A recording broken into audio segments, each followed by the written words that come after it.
Thank you, Mr. Chairman. Thank you, Mr. Chairman.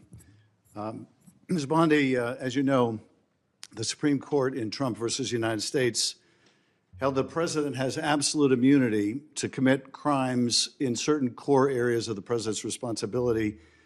One of those core areas is the Justice Department. So in a breathtakingly dangerous and irresponsible decision, Justice Roberts and the majority held the president could commit crimes using the Department of Justice and be immune from prosecution. Justice Sotomayor correctly said this new immunity lies about like a loaded weapon.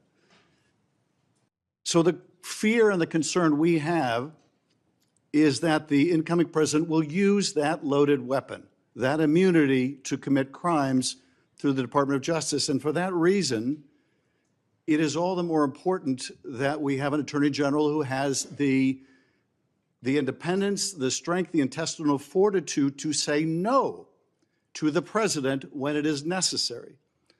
So my first set of questions has to do whether you have the independence to say no when you must say no. And you can say this is hypothetical, but it is not hypothetical. So let me start with one very specific non-hypothetical. The president has said Jack Smith should go to jail. Will you investigate Jack Smith? Senator, I haven't seen the file. I haven't seen the investigation. I haven't looked at anything. It would be irresponsible of me to make a commitment regarding anything without, you're a long practicing attorney, without looking at a file. So you would need a factual predicate to open an investigation of Jack Smith, is that right? Not a summary by you sitting here. Yes, sir. And not a summary by the president either, right? Absolutely. So a summary by the president or his desire to investigate Jack Smith would not be enough for you to open an investigation of Jack Smith, is that right? I will look at the facts and evidence in any case. And sitting here today, Senator, 72% of Americans have lost faith in the Department of Justice. Sitting here today, are you aware of any factual predicate to investigate Jack Smith? Sitting here today, yes or no? Senator, I will look at the facts and the circumstances. You can't answer that question?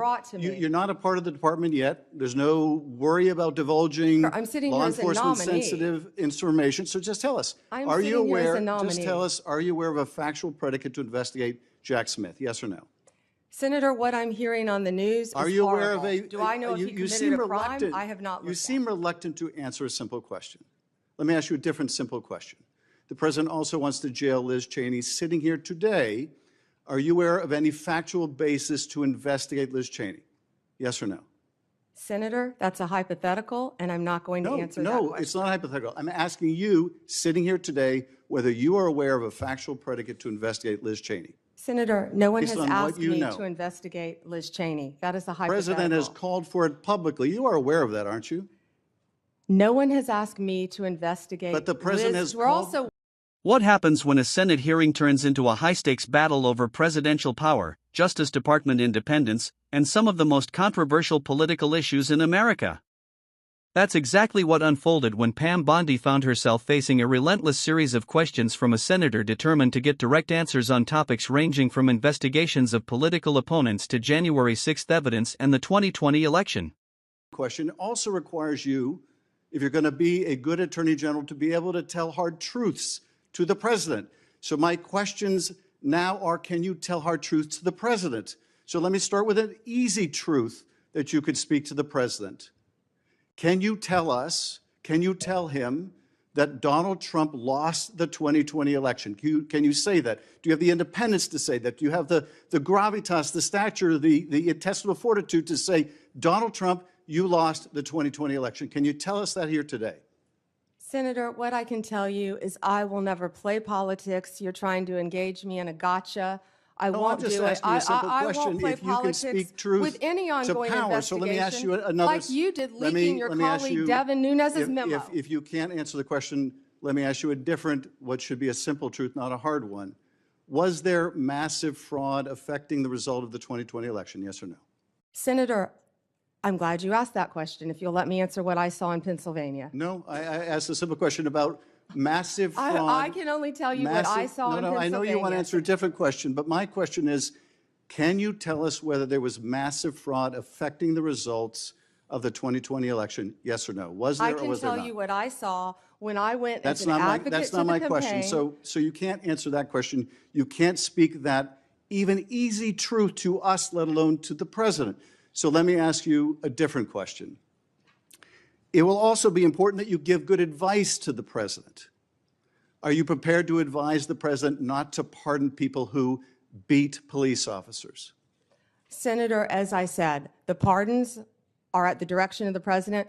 We will look and we will advise. I will look at every case on a case. so you Let me look at- finish. On a case-by-case Okay, basis. okay, good. And I let me abhor violence to police officers. follow up with that.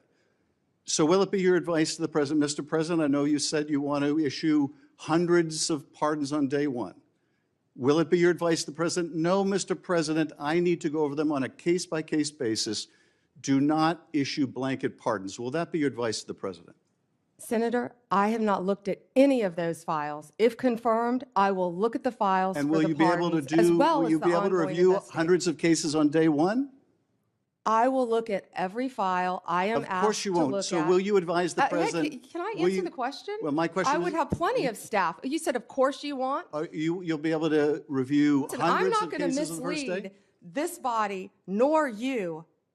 All right, let me ask another question. You don't want to answer that. Let me ask You were another question. censured by It will Congress, Senator, for it will comments just like this that it are will so reckless. It will also be important for you to be able to preserve the records, the evidence of the department. Are you ready to commit that none of the evidence in the January 6th investigation will be destroyed under your watch? Senator, I will follow the law. I will consult with ethical officials in the Do you department. see any ethical basis to destroy evidence in the January 6th investigation?